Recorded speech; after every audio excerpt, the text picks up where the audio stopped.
Hi girls, it's Christina again, and it is Wednesday, and we are talking about chapter 4 in Desperate called Oh Right, There's Sin. I don't know about any of you, but this chapter really hit home for me.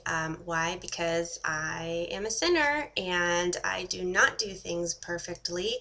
And there are lots of nights that I go to bed and I sit there and I think about, should have done that differently, could have handled that one differently. Oh, shouldn't have yelled like I did, lost my temper there, and on and on and on.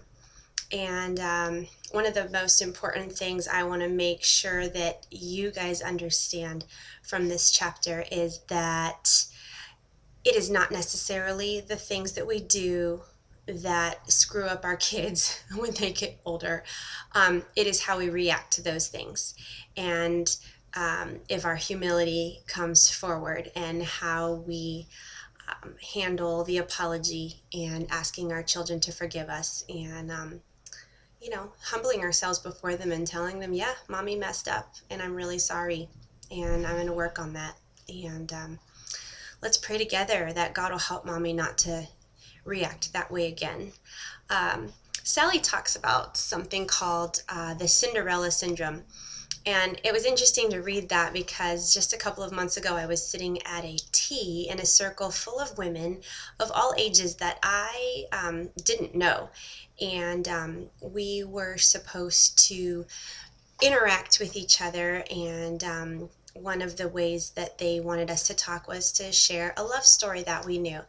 And as I sat around and listened to all these women who didn't know each other, sharing love stories, some personal and some in the family and some of friends, I noticed one very common thread through all the stories, and that was that almost every single one of them was also laced in tragedy. And as I began to put the pieces together of the love stories that we all, TV and whatever, romantic books, everything always ends on the happy note of this story. And that seems to be a lot of what we remember.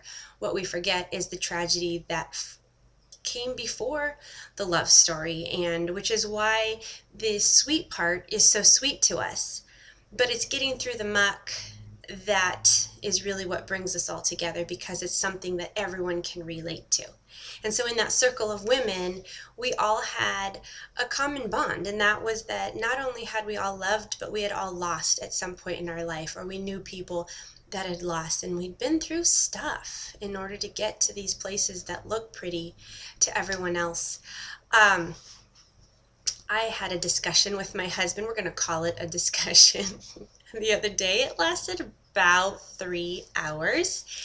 And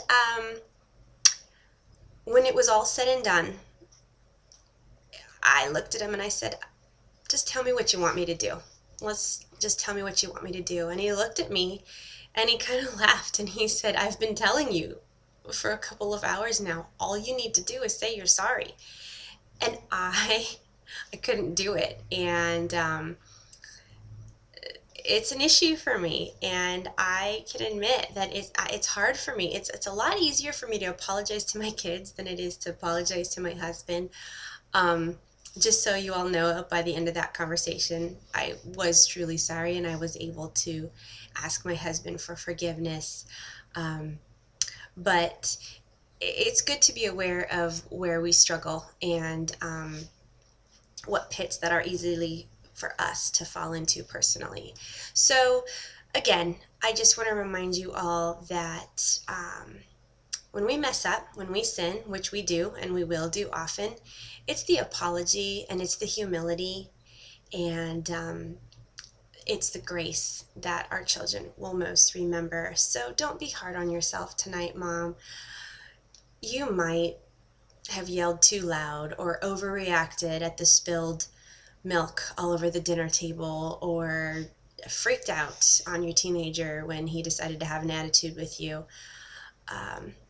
They're most likely not going to remember the ways that you fell short.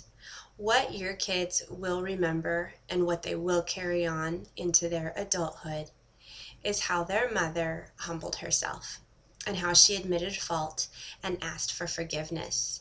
And if that's something that you have to do every night to start a pattern, and that's what you have to do. And there have been weeks where I've gone in to my kids and said our prayers together, and it's always been accompanied by mommy asking for forgiveness for falling short of the attitude that I should have with them. I'd love to discuss this with you guys. I am really still enjoying hearing your comments and reading what you have to say, and I love your personal messages to me, and I'm glad that you're encouraged, and I'm glad that you are taking Desperate to heart, and I hope that you're sharing it with others too, because this is one of those books that you can't just read alone. Love you all. Bye.